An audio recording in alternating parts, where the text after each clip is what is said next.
남우성 2주차에 오신 여러분 환영합니다. 지난주 많은 분들이 영상 보면서 교육에 참여해 주셨고 또 과제도 잘 제출해 주셔서 감사합니다.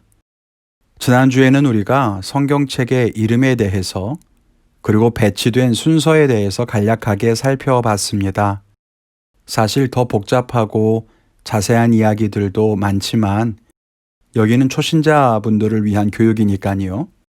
개략적으로 이해하는 것을 목표로 쉽게 풀어서 설명한다 이렇게 생각해 주시면 좋겠습니다. 이제 이번 주에는 성경책에 대한 이야기를 한 번 더 나눌까 해요. 지난주에 배웠던 내용을 기억하면서 같이 나눠보시면 좋을 것 같습니다. 구약 성경은 율법서라고도 불리는 모세오경, 역사서, 시가서, 예언서의 순서로 배열되어 있다고 했습니다. 그 내용을 보면 창세기는 그 이름에서처럼 세상을 창조한 이야기 혹은 세상의 시작에 대한 이야기를 담고 있는 책인데 사실 천지를 창조한 사건도 중요하지만 아브라함을 택하여 부르시고 그의 후손을 통해서 이스라엘 민족을 이뤄가시는 것이 중요한 대목이죠. 그래서 세상의 시작이기도 하지만 이스라엘의 시작이기도 합니다.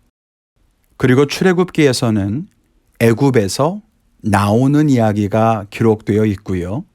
광야로 나온 이스라엘에게 율법을 주셔서 레위 지파를 통해 예배와 성막을 세워가는 이야기가 레위기, 백성들의 인구를 조사하는 사건을 중심으로 한 광야의 이야기가 민수기, 40년 동안 광야 생활을 마치고 가나안 땅으로 들어가기 직전에 다시 한번 하나님이 주신 율법을 가르치며 강조하는 것이 신명기인 거죠. 그리고 나면 역사서로 이어져서 여호수아가 이스라엘을 이끌고 가나안 땅을 정복해가는 과정을 지나서 사사시대를 지나서 사울을 세워 이스라엘 나라를 시작하는 장면, 다윗의 이야기, 또 솔로몬과 성전에 대한 이야기가 쭉 이어져 가는 것이 역사서입니다. 그런데 역사서에 보면 열왕기와 역대기가 그 내용상 다루는 부분이 겹칩니다. 이스라엘 왕조, 즉 왕들의 역사를 기록해 놓은 거거든요. 그런데 왜 같은 기록이면 하나만 성경에 넣어두면 될 텐데 두 개의 기록을 같이 넣었을까요? 이 두 권을 읽다 보면 내용이 조금 다르다는 것을 알게 돼요. 그럼 당황하게 되죠. 그 차이가 뭘까요? 잠시 생각해 보도록 하겠습니다.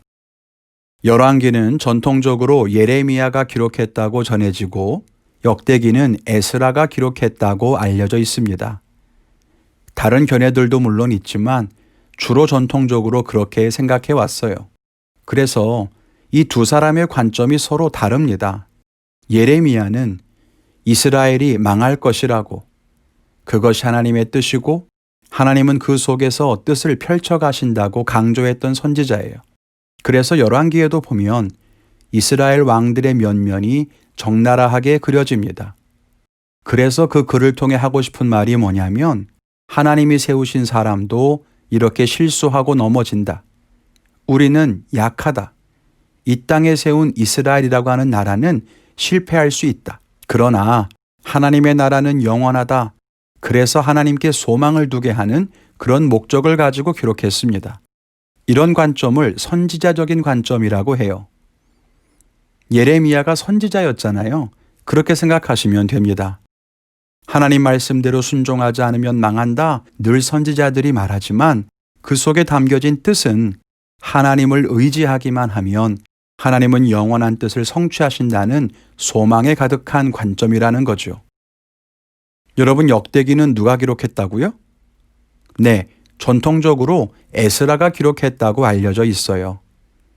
에스라는 이스라엘이 멸망해서 바벨론의 포로로 끌려갔다가 다시 돌아온 이후에 이스라엘을 이끌었던 제사장입니다. 그래서 역대기는 하나님이 약속하신 이 다윗 왕조, 즉 남유대와 북이스라엘이 갈라져 있을 때 북이스라엘이 아니라 남유다가 중요했어요. 그리고 멸망당해서 완전히 황량해진 그 이스라엘 땅에 다시 성전을 세우면서 새로운 이스라엘을 재건해야 했죠.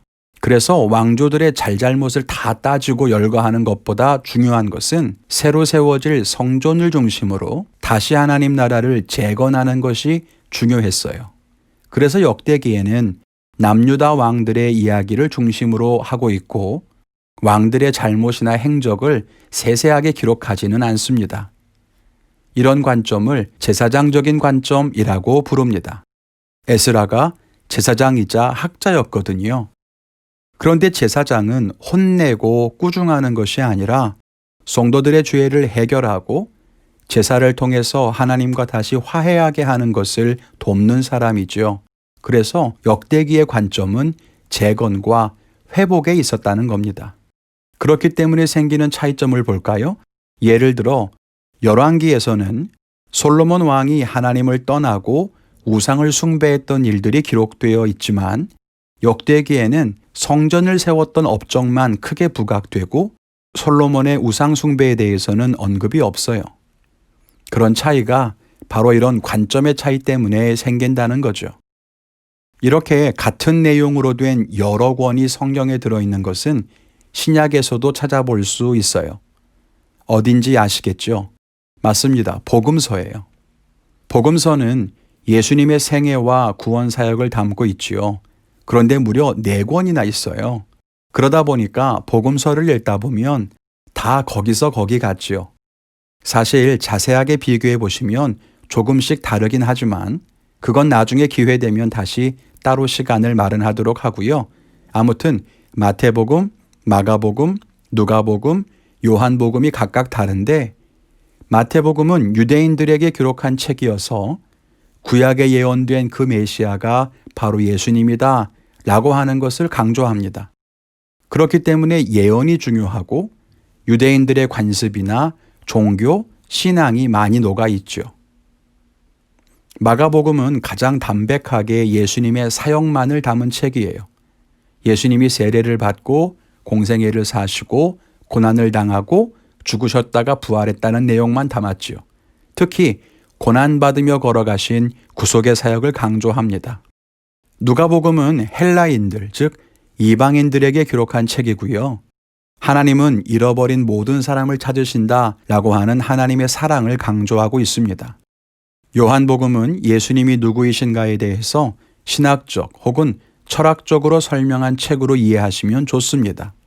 같은 예수님에 대해서 기록했지만 관점이 다르고 중요하게 생각하는 것이 조금씩 다르죠. 그래서 어떤 책을 읽느냐에 따라서 깨달음과 감동이 달라집니다. 저는 초신자들에게는 그래서 누가복음을 먼저 읽으라고 권하는 편이에요. 누가가 이방인들에게 복음을 전하기 위해 기록한 책이라서 관점이 비슷하기도 하고 마태복음은 구약이 너무 많이 나와서 좀 어렵고 요한복음은 너무 신학적이어서 어려울 수 있다고 생각하기 때문입니다. 그런데 중요한 것은 성경에 같은 기록인데 서로 다른 책들을 넣어놨기 때문에 세상 사람들은 가끔 공격하기도 한다는 거예요.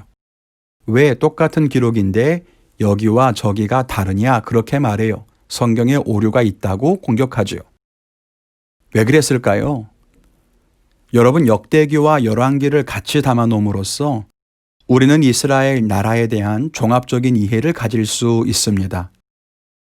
어느 한 부분만 강조해서 다른 하나를 소홀하게 담았더라면 우리가 열왕기나 역대기 하나만 가지고서는 하나님의 뜻을 바르게 이해할 수 없었을지도 몰라요. 그런데 그 둘이 있음으로 해서 전체를 볼 수 있게 된 거죠. 오류가 아니라 오히려 우리의 이해를 돕기 위한 은혜라고 하는 것을 알아야 합니다. 복음서도 그래요. 예수님을 유대인적인 관점으로만 바라보는 것도 무언가 부족하고 예수님을 이방인의 입장에서만 보는 것도 좀 그렇고요. 결국은 4권의 복음서를 다 읽음으로써 우리는 예수님에 대한 입체적인 이해를 가질 수 있다는 겁니다. 결국 성경을 이렇게 66권이나 많이 모아놓은 것은 또 그리고 같은 내용의 글들을 겹쳐서 놓은 것은 우리에게 하나님을 이해할 수 있는 장치를 그만큼 많이 다양하게 베풀어 주신 은혜라고 하는 것을 알아야 합니다. 배려인 거예요. 만일 성경을 읽으시다가 서로 모순되는 것 같거나 서로 다른 말씀을 접하게 되신다면 서로 다른 그 두 개의 말씀이 나에게 무엇을 말하고 있는가? 이 두 가지를 함께 바라보면서 하나님의 뜻을 알아가는 성도님들이 되시기를 바랍니다. 남호송 두 번째 주 첫 번째 영상은 여기까지입니다. 두 번째 영상에서는 성경의 장과 절에 대한 말씀을 나누도록 하겠습니다. 감사합니다.